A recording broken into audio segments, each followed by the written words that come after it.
अस्सलाम वालेकुम क्लास।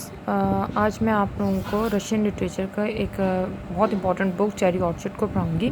कोशिश मेरी यही है कि आपको इसी में जो है करैक्टर्स के साथ ही मैं आपको समरी डिस्क्राइब कर दूँ ताकि आपको ज़्यादा अच्छी तरह से इसकी समझ आए। तो स्टार्ट करते हैं। पहले करैक्टर्स को एक दफ़ा देख लेते हैं। सबसे पहला करैक्टर और प्रोटैगनिस्ट जो इस पूरी बुक की है, नावल की है, वो है मिसेस ल्यूबा रेनेविस्की। ठीक है, ये एक मिडिल एज रशियन वुमेन है और ये थोड़ी सी अपीयरेंस इसकी अच्छी है और दूसरी तरफ इसका जो सा है लव एंगल्स बहुत यानी ये सेक्सुअल लव को बहुत ज़्यादा प्रेफर करती है इंस्टेड ऑफ आइडियलिस्टिक लव। तो इसका ये डिफरेंस बहुत ज़्यादा है इसके अंदर। एक इसके अंदर और क्वालिटी ये इसका जो पूरी बुक और नावल इसके रिवॉल्व करता है इसके इर्द गिर्द, वो ये है कि ऑनर है एक स्टेट की, एक घर की ऑनर है जिसके अंदर एक बहुत बड़ा चेरी ऑर्चर्ड है। ठीक है, उसके बाद इसकी नेक्स्ट क्वालिटी एक और भी है जो हम पूरे नावल के अंदर एक्सप्लोर करेंगे कि ये अनेबल है कंट्रोल करने की अपनी स्पेंडिंग्स, यानी बहुत ज़्यादा खर्च करती है। और इसी करैक्टर के थ्रू हम एनालाइज कर सकते हैं कि कैसे जो सा रशिया जो सा है जब अपने ट्रेडिशनल और मॉडर्नाइज्ड सोसाइटी के बीच में स्टक हो गया था, तो उसको जो सा इतनी मुश्किल हो गई कि वो एक तो ऐसी ज़िंदगी जो वो पहले गुजारे थे, लेकिन फिर उनको जब सोवियत यूनियन हुई, डिक्टेटरशिप हुई, उसके बाद उनकी ज़िंदगी का लाइफस्टाइल ऐसे चेंज हुआ कि उन्होंने अडॉप्ट करना शुरू कर दी दूसरों की चीज़ों को। और जब वो अडॉप्ट करने लग गए तो वो अपनी जो एक सर्कल था उससे बाहर निकल गए। तो ये बहुत इंपॉर्टेंट थीम है जो मैं आपको बाद में डिस्कस करूँगी। नेक्स्ट करेक्टर है हमारे पास इंपॉर्टेंट यरमोले लॉपकिन। ये नेबर है मिसेस रेनेविस्की के और ये सन था पहले, ये बेटा है रेनेविस्की सर्वेंट्स का। उनके माँ बाप जो उनसे थे वो पहले रेनेविस्की क्वार्टर में काम करते थे, वहीं रहते थे, लेकिन उनके बेटे ने बाद में मेहनत की और उसके बाद कमाया और एक अपनी अलहदा स्टेट, अपना एक अलहदा घर हासिल किया। उसके बाद अब वो इतना अमीर है कि वो मिसेस रेनेविस्की के घर को भी ख़रीदना चाहता है। उसके बाद लियोनेड गेव जो उन सब ब्रदर है मिसेस रेनेविस्की के, वो बहुत सेल्फ ऑब्सेस्ड है। वो दिखाता ज़रूर है कि मैं बहुत काइंड और जेनरस हूँ, लेकिन इंस्टेड ऑफ द फैक्ट हम बहुत जगह नोटिस करेंगे कि उसका बिहेवियर जो सा है वो कितना बुरा है लोगों के साथ जो उसके लो स्टैंडर्ड के हैं।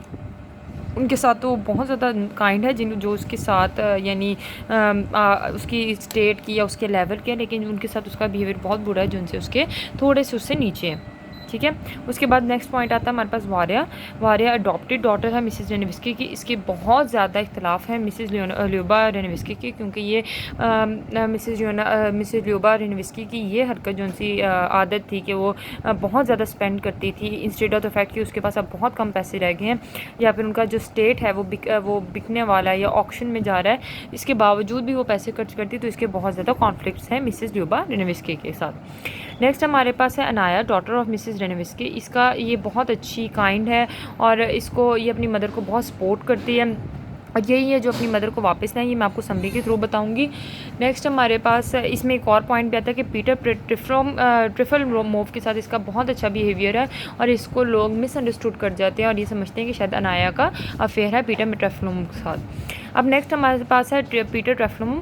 ये ट्विटर है मिसेस ल्यूबा रेनेविस्की के सन का। अब जो मिसेस ल्यूबा रेनेविस्की का सन है वो उसकी डेथ हो चुकी है और वो अब ज़िंदा नहीं रहा, तो इसकी जो उनसे, लेकिन वो फिर भी क्या करता है, वो आता है इनके घर और इनको समझाने की कोशिश करता है कि जो उनसे ये ज़िंदगी गुजारी है, ज़िंदगी असल में रियलिटी नहीं है बल्कि ये एक फ़ेक दुनिया है और इनको आइडियलिस्टिक विजन ऑफ लव की तरफ आना चाहिए। और इसका कॉन्ट्रास्ट आता है मिसेस ल्यूबा रेनेविस्की के साथ, क्योंकि ल्यूबा रेनेविस्की के लिए लव की डेफिनेशन बिल्कुल डिफरेंट है और पीटर ट्रिफल की बिल्कुल डिफरेंट।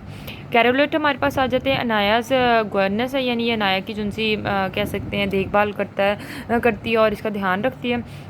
फिर हमारे पास फिर्स है जो ओल्ड मैन सर्वेंट है और ये बहुत यानी बहुत इसने ज़िंदगी के 87 ईयर्स आलमोस्ट जो सा है स्टेट में गुजारे हैं और यही है जो चेरी ऑर्चर्ड का ध्यान रखता था। ये मोस्टली इसको हम पाएंगे कि अपनी जो सा है पास्ट मेमोरीज़ को रिमेंबर करता नज़र आएगा।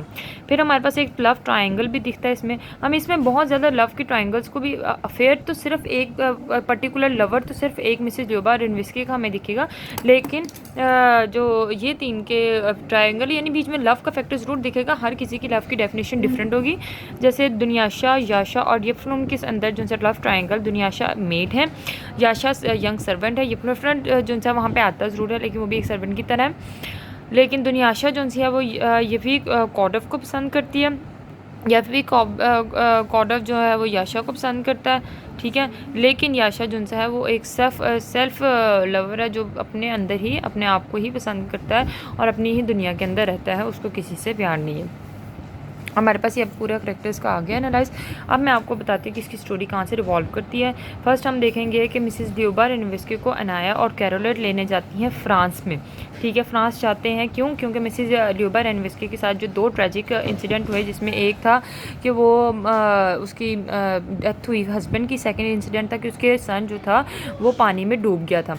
इन 2 वजहों की वजह से मिसेस ल्यूबा ने रशिया छोड़ के फ्रांस जाने का फैसला किया। वहाँ पे अपने लवर के साथ रहने लग गई और वो लवर ऐसा था कि जो उसको लूट के उसके पैसों को लेके भाग गया है और अब जो है उसकी बेटी और कैरोलेट उसको वापस लेके आए, क्योंकि उनका स्टेट जो है वो ऑक्शन में बिकने वाला है और उनके पास बिल्कुल पैसे नहीं रहे।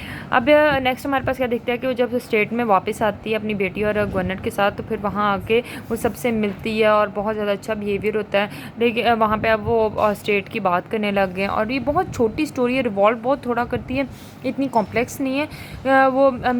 अब वो सोचते हैं कि क्या करें, वो लोन ली जाती है लोगों से, फाइनेंशियल जो लोग हैं, लैंडलॉर्ड्स हैं, उनसे लोन पकड़ी जाती है और उसमें लेकिन अपना लिविंग स्टाइल को यानी डिफरेंट नहीं करती, उसको चेंज नहीं करती। इंस्टेड ऑफ द फैक्ट कि उसके पास पैसे नहीं है, वो फिर भी जो उनसा है अपने लोन्स ले लेके अपनी ज़रूरियात को पूरी करती रहती है ताकि एक अच्छा लिविंग स्टैंडर्ड में आ सके। इस दौरान हम देखेंगे कि लॉपकिन जो है वो मिसेस ल्यूबा रेनविस्की को मशवरा देता है गेव के साथ मिलके कि आप ये जो से चेरी ऑर्चर्ड भी काट दो, लेकिन वो नहीं काटने देती क्योंकि वो कहती है कि मेरे जो से ट्रेडिशनल है या फिर मेरे ये एंसेस्टर्स डिसेंडेंट्स का वजह से है, इसको मैं नहीं बेच सकती, मुझे जिससे बहुत प्यार है। तो वो कहता है अच्छा चलें ठीक है, इसको हम बेच देते हैं किसी को, ये शर्त पे कि चेरी ऑर्चर्ड कटेगा नहीं। लेकिन वो इस बात पे भी नहीं मानती और वो ये नहीं चाहती कि ल्यूपकिन जो है वो उसको ख़रीदे, तो वो इसलिए जौन सा है इसमें इस बात पे रजामंद नहीं हो रही। नेक्स्ट जौन सा हम देखेंगे कि वारिया का बहुत कॉन्फ्लिक्ट है ल्यूबा के साथ। वो देखती है कि जी बहुत ज़्यादा ल्यूबा जो से बहुत शाह खर्च है और वो बहुत ज़्यादा पैसे खर्च कर रही है। इस फ़र्क के बावजूद कि उनके पास पैसे बिल्कुल नहीं रहे, इसमें उनकी दोनों की लड़ाई भी होती है। नाया उसको बहुत समझाती है लेकिन वो नहीं समझती। पीटर टेफ्लॉम भी आता है वहाँ पर। उसके बाद यानी एक इंसिडेंट दिखाते हैं कि एक गरीब आदमी आता है और मिसेस ल्यूबा के पास एक गोल्ड का कॉइन होता है और उसके मांगने पर वो उसे दे देती है, ये शो करवाने के लिए कि मैं बहुत ज़्यादा यानी सखी दिल हूँ और काइंड जनरस हूँ। इंस्टेड ऑफ द फैक्ट वो है भी, लेकिन ये सोचे बगैर कि उसके पास खुद के पास कुछ खाने को नहीं है, लेकिन वो दूसरों को फिर भी दे देती है। तो वारिया इस पर बहुत नाराज़ होती है। पीटर टेफ्लम जो है वो उनके बीच में एक डिस्कशन दिखाई जाती है कि जिसमें सबके दरमियान डिस्कशन हो रही है। पीटर टेफ्लम जो है आइडियलिस्टिक विजन ऑफ लव को डिस्क्राइब करता है और ये भी बताता है पॉइंट्स के कैसे रशिया के लोग जो उनसे हैं मेहनत करने की बजाय और किसी तरह पैसे कमाने की बजाय दूसरे रास्ते निकालते हैं, अपनी अपनी लिविंग स्टैंडर्ड्स को चेंज नहीं करते। तो इनकी ये बहस होती है। उसके बाद नेक्स्ट यानी ये 3 एक्ट्स में डिवाइडेड है। थर्ड एक्ट जब स्टार्ट होता है, सेकेंड एक्ट के अंदर दुनियाशा, याशा और यफन का लव ट्रायंगल भी हमें दिखेगा। उसके बाद नेक्स्ट फिट्स का जो है रिमेंबरेंस भी दिखेगी पास्ट की, कि वो कैसे रिमेंबर करता होता कि इस तरह हुआ, ये चेरी ऑर्चर्ड हमने ऐसे बनाया, वो हमेशा पास्ट में ही रहता है।